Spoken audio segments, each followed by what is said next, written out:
Good morning children. Welcome again here in this video tutorial. As we know that we are doing chapter number 4, that is the 3 states of matter. In this we have already learned about solids, liquids and gases and its molecules and atoms. Fine. So in this tutorial class, first we will learn about solubility, solution, solute and solvent. Okay? Have you ever thought that the sugar gets mixed faster in hot milk than in cold milk? Have you ever wondered why this happens? Has your doctor ever told you to take one tablet with oil and one with water? After all, why do we take every tablet with water every time? Have you ever had this question in your mind? So children, we will get the answer of all these questions in this video. These all things depends on solubility. So, what is solubility? Let's take out your notebook and write down the things. So first of all, solubility. Solubility is the ability of one substance to fully dissolve in another substance under specified conditions, right? Okay, one substance to dissolve another substance is known as solubility. Okay? Now come to the next point, that is solution. What is solution? Solution is a mixture of two or more components that form a homogeneous mixture.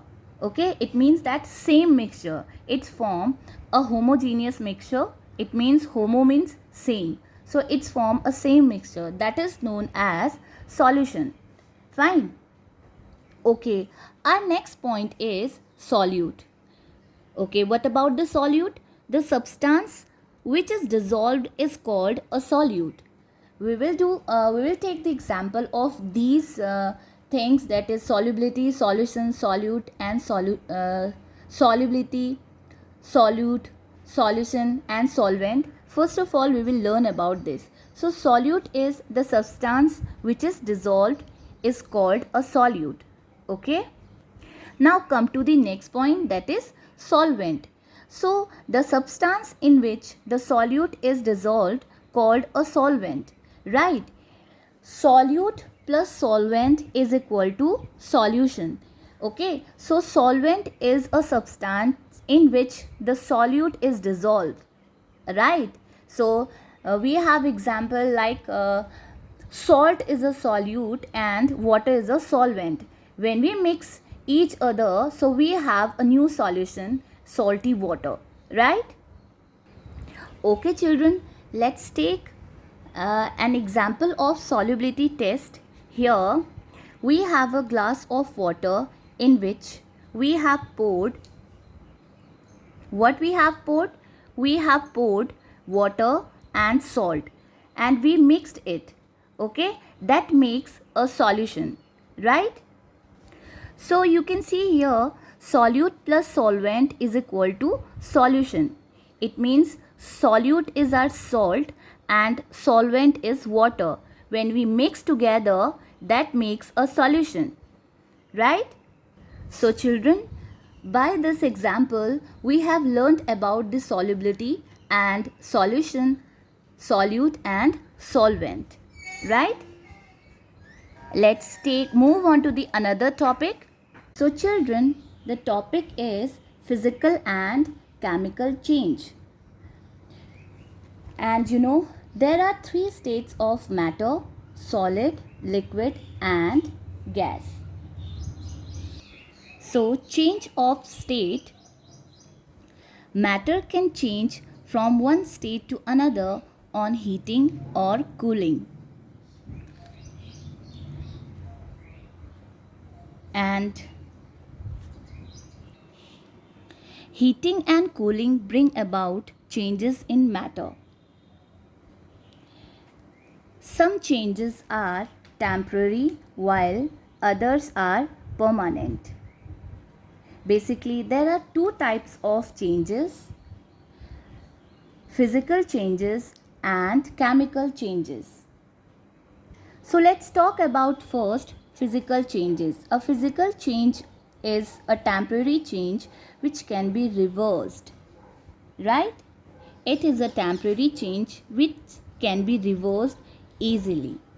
And in physical changes, the properties are, they are temporary. As from the name, only physical appearance of the matter changes, not chemical. Let's have some important points of physical changes. They are only in the state of matter. So, first changes that takes place in there are temporary. Changes that only takes place in the state of matter, that is only its physical properties or appearance changes, like its shape, size, color, volume, etc. It can be reversed easily. Okay, children? It can be reversed easily. So let us check out some examples of physical changes. Here we have water. When we cool water, it will become ice, right? So it's a physical change. And again, when we take ice and keep into a room temperature, and then if we boil the ice, heat the ice, it will become water, reverse. Okay, when we cool water, it will become ice, and when we heat ice, it will become water. It's reversible. And when we heat water, it's convert into water vapor. And then the fourth example is, when the water vapor cooling, it's convert into water. Fine. It is totally reversible. It means that its physical change is showing. Okay, now take a beaker of water. This is example of physical change. When we cool water, it's convert into solid, okay, ice. And when the ice heated, fine, when we cool water, it become into ice, and here you can see ice. Okay, this is a solid part. Fine. And it is changes into, when we reverse it, when we take ice and we heat this ice, it will convert into water again. Okay, so look at here the reversible process. We take ice and kept into a room temperature, fine, or we heat it, then it will melt and become water. Then when we heat it again, it will convert into water. So totally the process is reversible. It means that physical changes are showing here. Okay, children? Now look at here. The first is water in the liquid state. When we cool it, it is convert into ice, solid state, and this is a solid state ice. When we heat the ice, it will convert into liquid state. Okay? Then when we heat the water, it will convert into water vapor. This is known as the gaseous state. And the gaseous state, when the water vapor, when we capped a cool lid in the pan, over the pan, the water vapor is showing here. So it's also known as the gaseous state. Okay. Let's take another example of a candle. Solid wax, when we heat, it will convert liquid wax, and liquid wax cooling, it's solid wax. So here is the candle. When we heat the candle, it will melt. Okay, it will melt. And when we cold it, this melted wax, okay, when we heat the candle, it will melt, and when we cool it again, it will convert into a solid wax. So let us learn about chemical changes.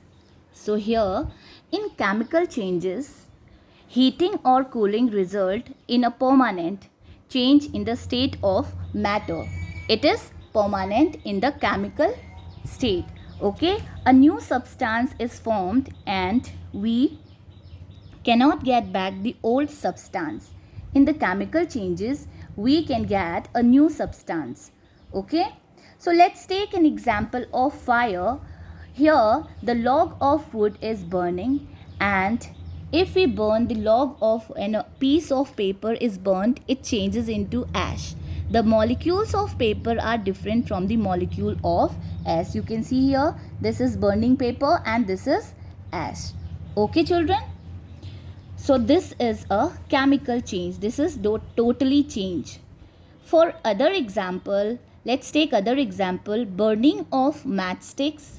We cannot get matchstick back. Cooking of food and formation of curd from milk. If we form curd from milk, we cannot get back the milk again. Okay. Now let's look at the some points on chemical changes. They are permanent and they can't be reversed. Okay. And the third point is result in the formation of new substances. In the chemical changes, we always get a new substance, right? Understood children? So let's take an example of chemical changes.